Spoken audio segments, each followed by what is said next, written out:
Coucou les beaux rayons de soleil et bienvenue pour une nouvelle review. Aujourd'hui, je vous présente l'oracle de la déesse Demisofia Marashinsky et illustré par Hana Janto. J'espère que j'ai pas trop écorché les noms et les prénoms.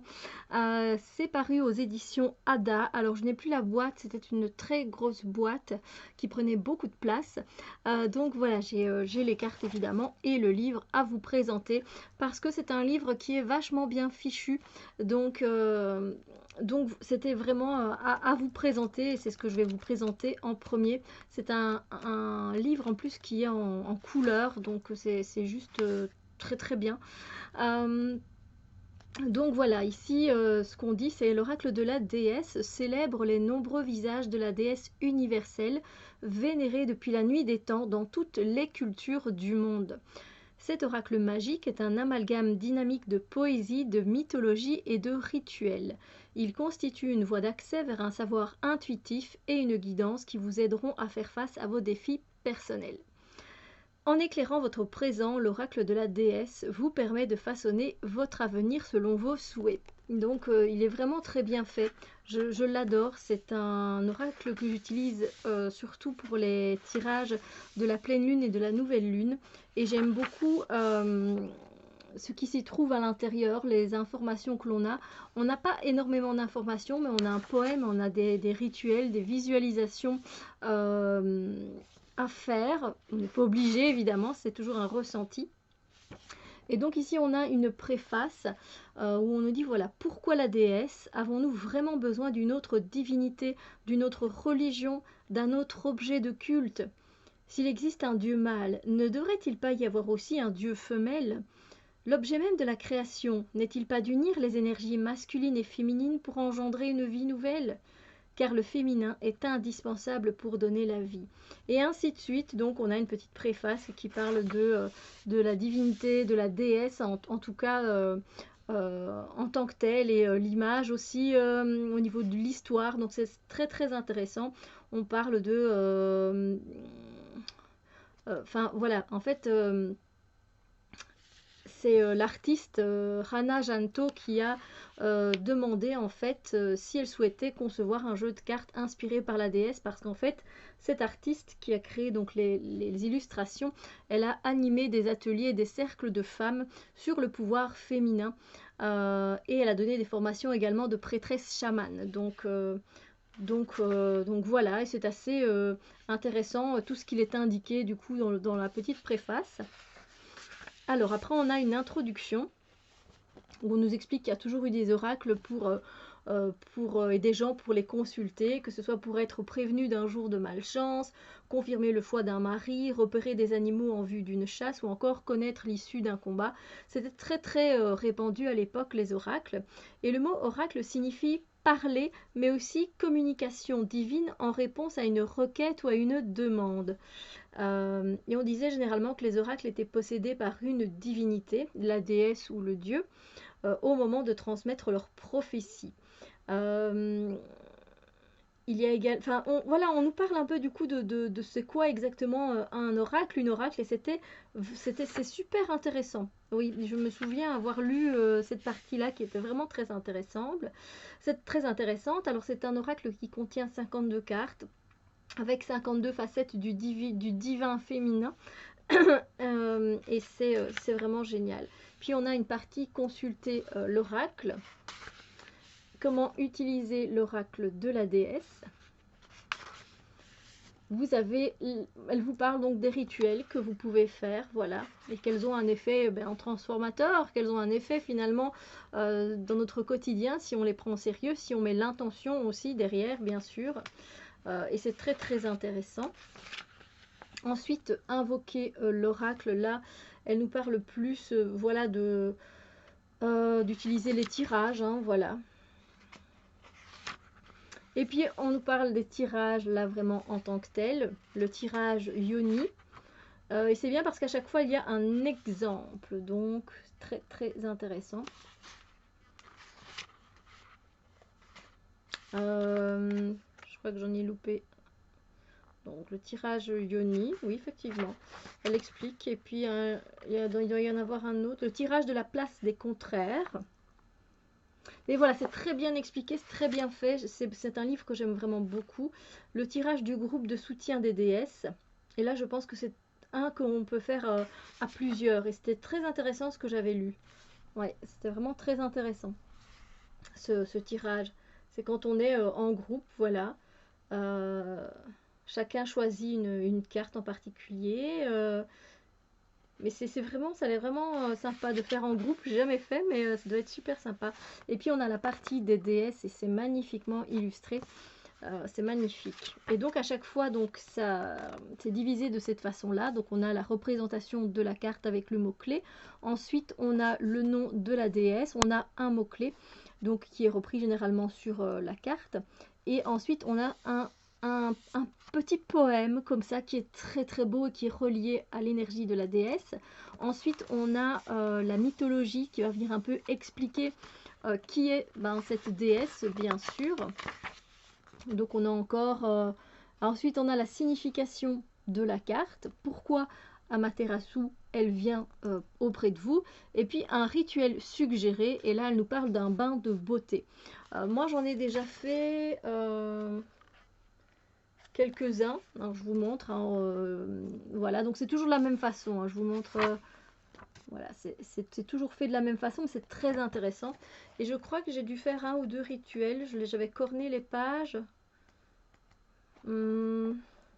Prendre du recul avec Hécate. Et j'ai fait aussi avec Maëvé. S'assumer par la danse avec Maëvé. Ouais, je pense que un troisième ici. Avec Uzume.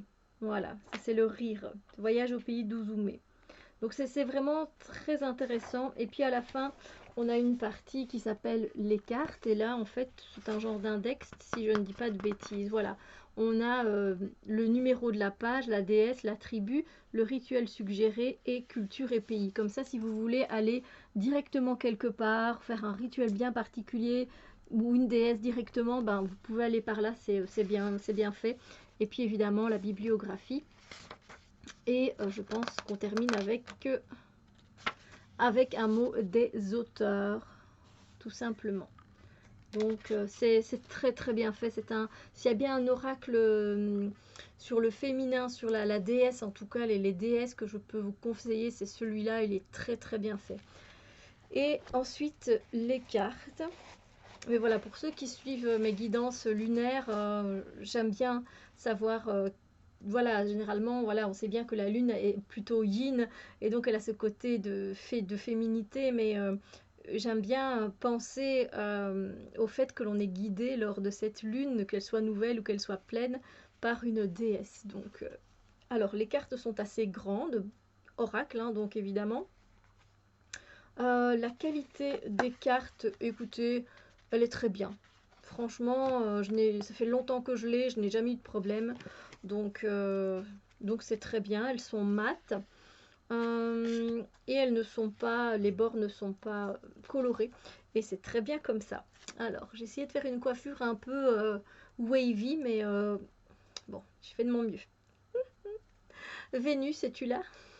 Donc maintenant, je vais vous montrer les cartes. Alors oui, pour les mélanger, du coup, moi je les sépare toujours en deux parce que j'ai vraiment de petites mains. Mais elles se mélangent très très bien, dans le sens vertical pour moi. Voilà, il n'y a vraiment aucun souci avec ça. Et du coup, on va commencer. Ça ne m'étonne pas avec Baba Yaga parce que je travaille avec Baba Yaga pour le moment. Donc voilà, femme sauvage. Je sais pourquoi elle est là. C'est très très intéressant. Je trouve que les illustrations sont très belles aussi. Je me suis pas attardée sur le dos des cartes, mais le voici. Parce que c'est vrai que c'est un oracle, je vais pas dire qu'il n'est plus à présenter, mais c'est un ancien oracle et j'ai jamais pris le temps, moi, de vous le présenter. Pourtant, je le trouve merveilleux, donc je me suis dit qu'il était temps de remédier à ça. Ça aussi, c'était assez intéressant parce que j'étais en train de lire un livre qui s'appelle La Voix de l'oracle, le tome 1, et en fait elle parlait des érignes, si je ne sais pas exactement si on dit érigné ou érigne, et on parlait beaucoup de colère. Et à ce moment-là, j'étais dans une phase assez, c'est pas colérique parce que je suis pas colérique du tout, mais voilà, où j'avais de la colère en moi et que je devais essayer de, voilà, enfin, d'enlever, de gérer ma colère, de voir d'où elle provenait, etc. C'était vraiment très intéressant. Tout était encore une fois très synchro. Euh, Ça m'avait fait encore bien sourire. Je me suis dit, ben tiens. Et là, voilà, vous voyez, je mélange les cartes pour vous dire, ben elles se mélangent très bien. Et la première sur qui je tombe, c'est Baba Yaga, alors que ben je travaille avec elle pour le moment. Donc c'est toujours plein de synchronicité la vie. Quand on est prêt à les recevoir et à voir ce qu'elles ont à nous apporter, eh bien on a beaucoup de synchronicité. Des fois, je pense qu'on ne veut juste pas les voir ou qu'on n'est pas prêt ou qu'on préfère rester dans notre zone de confort.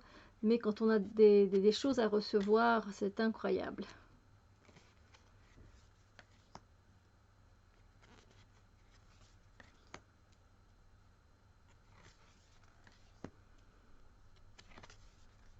Bon, franchement, ouais, c'est très intéressant. Il y a des déesses que je ne connais absolument pas, hein, comme euh, Gildeptis. Je ne la connais pas. Et c'est bien parce que bah, ça permet aussi d'apprendre du coup un peu plus sur la déesse, de quelle culture elle fait partie, on la vénérait pourquoi. Enfin, j'aime moi tout ce côté aussi mythologique, hein, donc c'est aussi très intéressant, oui, pour travailler avec le côté féminin en nous. Euh, et aujourd'hui, là où je vous tourne, mais je reprends, je continue ma phrase, mais c'est aussi intéressant pour le côté informatif, hein, bien sûr. Et ce matin, j'ai lu dans l'encyclopédie du savoir relatif et absolu de Bernard Werber. Alors quand je vous dis ce matin, je ne sais absolument pas quand je vais poster cette vidéo, donc pour vous, je ne sais pas quand ce sera. Mais j'ai lu justement l'histoire de Déméter et c'était vraiment très intéressant. Oh, allez, je vais essayer de me souvenir de ce que j'ai lu sur Déméter. À la limite, on peut aller voir aussi dans le bouquin ce qu'ils nous disent, ainsi vous aurez les informations.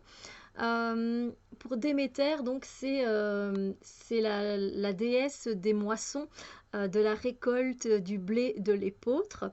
Euh, et c'est une déesse qui est Déméter. Elle est la fille de Cronos et de Rhea. Euh, Déméter, elle a eu une fille. En fait, Déméter ne voulait pas particulièrement être courtisée. Et évidemment, ça attirait encore plus les dieux à vouloir la courtiser.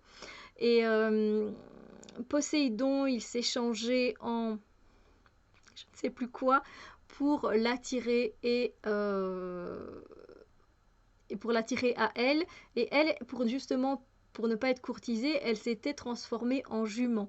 Et ce que je me rappelle aussi, c'est que Zeus, lui aussi, a voulu la courtiser. Et du coup, il s'est transformé en étalon.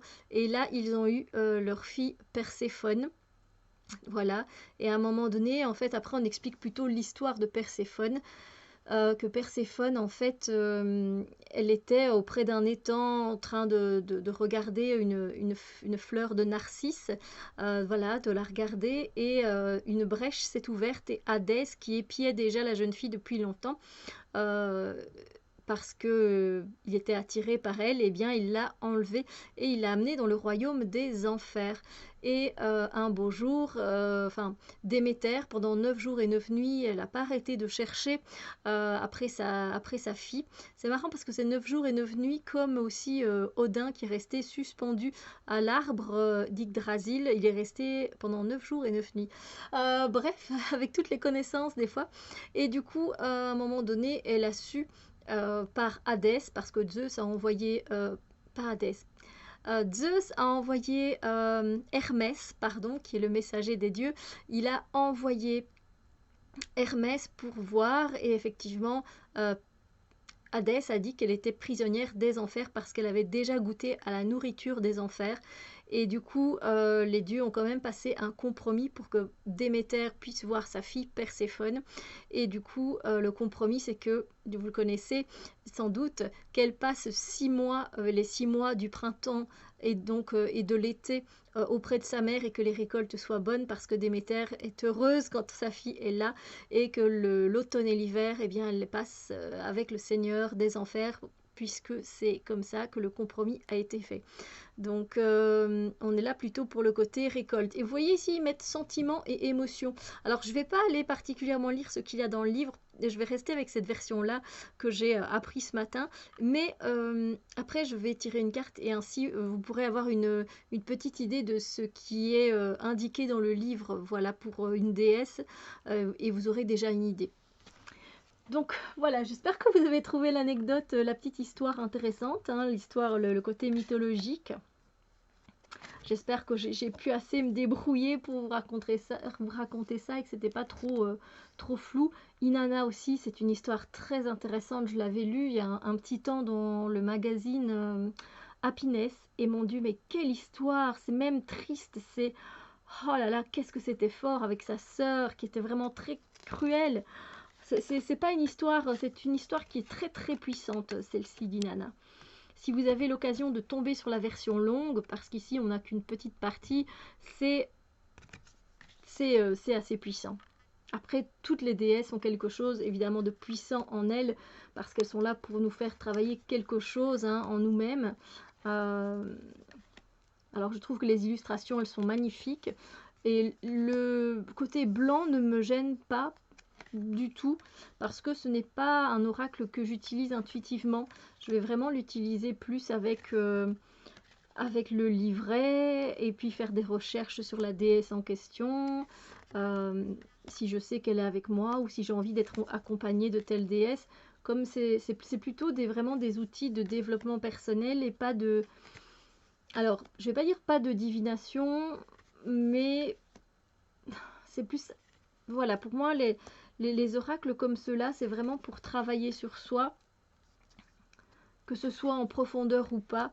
Et du coup, c'est pas des cartes que je vais sortir pour vous faire un tirage du jour, par exemple. Oui, pour savoir quelle déesse m'accompagne tout au long de la journée, oui, mais pas dans un tirage pour savoir, ben tiens, qu'est-ce qu'il en est à propos de cette situation. Je sais pas, je vais pas me tourner spécialement vers un oracle comme ça. J'ai vraiment du coup envie de travailler avec l'énergie des déesses, et voilà, plus j'en sais et mieux c'est. Donc voilà, maintenant, pas que j'oublie, donc du coup ça va être une vidéo qui est un petit peu plus longue, mais si vous ne voulez pas voir cette partie-là, ben il n'y a pas de souci, hein, mais c'est pour vous, parce que je vais lire, donc ça va prendre un peu de temps, mais au moins vous avez une idée du contenu. Et on va demander, ben là à l'heure, je veux dire à l'instant où vous regardez la vidéo, quelle est la déesse qui vous accompagne, voilà, au moment où vous regardez cette vidéo, quelle est la déesse qui vous accompagne pendant cet instant, et peut-être pendant les heures qui suivent aussi. Voyons un petit peu le message qu'elle a à nous dire, cette déesse. Ah, c'est sûrement très intéressant. Ça, je n'en doute pas. Alors, les cartes sont grandes, alors c'est très difficile, du coup, c'est vrai, à tenir en main. J'avoue, donc encore une fois, moi, je dois couper un peu le paquet en deux, et j'ai plus facile à voilà. Alors, eh bien, la voilà, et c'est très très intéressant parce qu'au moment où je vous ai tourné la vidéo, donc on arrive à la pleine lune. En fait, le jour où je tourne cette vidéo, on est le 6 février, et il y a la pleine lune en Lion du 9 février, et la déesse qui est avec nous, généralement 3 jours avant, 3 jours après, et aussi pendant la pleine lune, bien sûr, eh bien c'est Aphrodite. Donc je vous invite à aller voir la vidéo de la pleine lune, et vous verrez que c'est Aphrodite qui est là et qui nous parle d'amour. C'est aussi une très belle illustration. Alors je vais vous dire du coup, dans les premières, mais je vais vous lire aussi le rituel, hein. Comme ça vous aurez vraiment une idée, et si ça vous dit de vous tourner vers cet oracle, je ne peux que vous inviter. Alors déjà, le poème, il est très très beau. Quand j'ouvre mon cœur, mon ravissement est sans borne, mon extase est douce et mon plaisir intense au contact de mon bien-aimé. Je vois 1001 paysages et notre union fait entendre des rhapsodies dans mon âme. Je peux m'unir à quelqu'un si je fais un avec moi-même. Je peux danser avec un partenaire si je peux danser seul. Je peux aimer quelqu'un d'autre si je m'aime. Et puis on passe à la partie mythologie. En fait, Aphrodite, l'ancienne déesse mère de la région méditerranéenne, arriva en Grèce lorsque les Grecs colonisèrent le pays de Canaan. Ceux-ci affirmèrent qu'Aphrodite naquit de l'union du ciel et du ventre fertile de la mer lorsque le pénis castré d'Uranus, ex-dieu du ciel, tomba dans l'océan. Bien que traditionnellement vénérée sous tous ses aspects, y compris à titre de déesse de la guerre, donc elle était quand même vénérée à titre de guerre, hein, pas vraiment d'amour, les Grecs, souhaitant l'assimiler à tout prix, la reléguèrent au rôle de déesse de l'amour. À son arrivée au mont de l'Olympe, Zeus, le dieu en chef, la maria à Héphaïstos, le dieu boiteux des forges. Il lui façonna de magnifiques bijoux, mais dans son lit, Aphrodite lui préférait le passionné Arès, dieu de la guerre. Ben oui, parce que s'il était vénéré déjà pour son côté guerrière, et bien voilà. La signification de la carte. Aphrodite vient à vous avec sa danse de l'amour. Elle vous invite à vous repaître d'amour pour vous-même, à vous y abandonner avec délice, à le savourer. Se passe-t-il parfois toute une journée sans que vous ayez pensé ou dit à quel point vous vous aimez? Vous arrive-t-il de vous faire des petits plaisirs? Ou bien vous astreignez-vous à suivre un régime de famine? Êtes-vous à l'écoute de vos besoins d'une manière aimante et respectueuse? Ou bien vous en voulez-vous parce que vous n'arrêtez pas de rechigner contre l'horaire que vous vous êtes vous-même imposé, de vous plaindre d'un emploi que vous détestez, ou de vous lamenter parce que vous êtes dans une relation difficile à endurer? Il est temps d'éprouver de l'amour pour vous-même. Aphrodite affirme que pour être capable d'aimer quelqu'un d'autre, il faut d'abord s'aimer soi-même. Aimer veut dire accepter l'autre exactement comme il est, sans essayer de le changer. C'est jeter sur vous et vos proches un regard aimant et amusé et vous en délecter. La quantité d'espace qu'on accorde à l'autre est proportionnelle à celle qu'on s'accorde à soi-même. Nous devenons intègres lorsque nous faisons preuve d'une patience illimitée envers nous-mêmes et que nous nous accordons tout l'espace dont nous avons besoin avant de faire la même chose pour les autres. C'est une partie que j'aime beaucoup avec cette quantité d'espace, je trouve ça très important. Le rituel suggéré, c'est l'espace de non-jugement. Ce rituel s'exécute n'importe quand, n'importe où, et aussi longtemps que vous le jugez nécessaire. Prenez une grande respiration, puis expirez. Prenez-en une autre et au moment de l'expiration, sentez ou imaginez un espace circulaire autour de vous.